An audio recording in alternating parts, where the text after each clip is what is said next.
Well, talking about Texas, we're going to visit Texas right now Oh, because we're going to good. talk to Dana. And Dana is a licensed professional counselor, Catholic psychotherapist. She's also the author of 365 Dates to Renew Your Christian Marriage.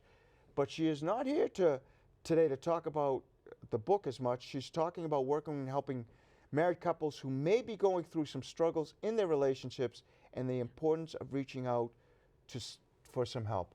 Dana, how you doing today? I'm so happy and blessed to be with the two of you. Thank you. Yeah, we always enjoy when we have someone from Texas because we have a lot of people from Texas who watch us. So now here we have someone with I would say, a Texas accent, we'll say. How's that? I'll take that. I'll drop a few y'alls for you. So, Dana, what are the four greatest communication obstacles in marriage? All right, we call these the four horsemen of the Oh apocalypse, right? boy. That sounds so biblical there, right? And it comes from the research of doctors Julie and John Gottman. And the first one is criticism. And that is where instead of saying something about your spouse's behavior, you make a comment about their character and you say things like you always or you never. And it's not a way to connect, it's a way to disconnect. It's okay to complain, but not to criticize. Of the next one is contempt, and it goes even deeper. It's worse than criticism. This is it's mocking the person. It's saying mean things to them to try to patronize them and to make them feel small, right? Like you're not smart enough to understand this, right? You come from a trashy family, things like that, very cruel comments. Then we have defensiveness. And this is essentially if your spouse comes to you and says, hey, I have a concern of I'm bothered by something. Can we talk? What the other person's going to do is they're going to flip it back on their partner. And so if the first partner says, hey, I'm really concerned about the way you've been speaking to the children lately, the person who's at that point being the problem, they're going to now act like their spouse is the problem. And they're going to say, yeah, but you don't take out the garbage. And so they deflect, right? And so no progress is made. And then we have finally stonewalling. And this is just where your partner disengages. So you're sitting there maybe in front of them sharing very strong, intense emotions about whatever the topic is, and they're just indifferent and they just don't care. And that normally happens after the other three have happened, and they're so overwhelmed that they're shutting down and they just quit speaking to their spouse. They act like nothing bad has gone on. Wow.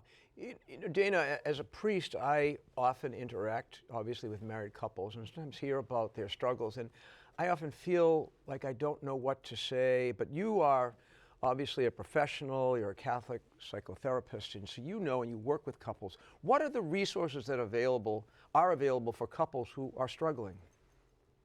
So we in the church there are some really great resources, and one thing that makes me very excited is when I'm out and about meeting people, I'm hearing of more and more parishes that are beginning programs because so often couples get married, they do all the pre-Cana and then it's like hands off.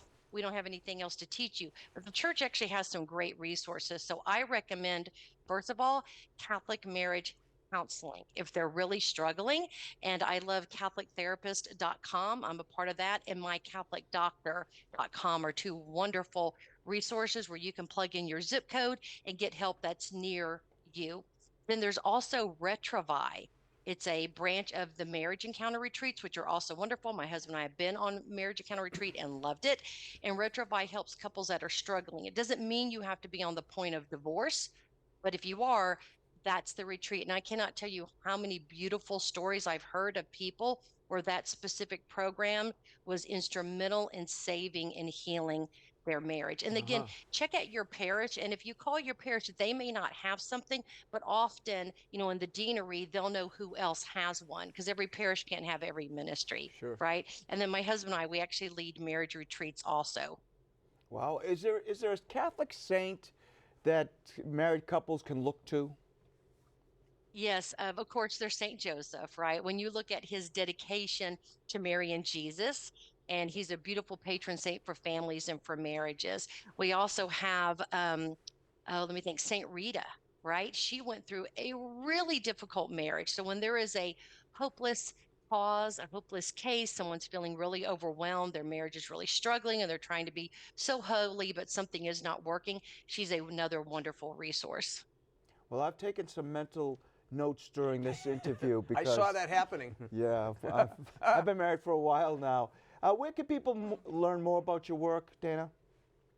So if they want to look me up, it's dananygaard.com. So DANANYGAARD.com. And I do a lot of speaking events. And again, we do the retreats and I work with individuals and couples. I only adults, though, at this point in my career. Well, Dana, it has been a pleasure. Thanks so much for joining us today on This Is the Day. Thanks. God bless y'all. Bye, Dana. Bye.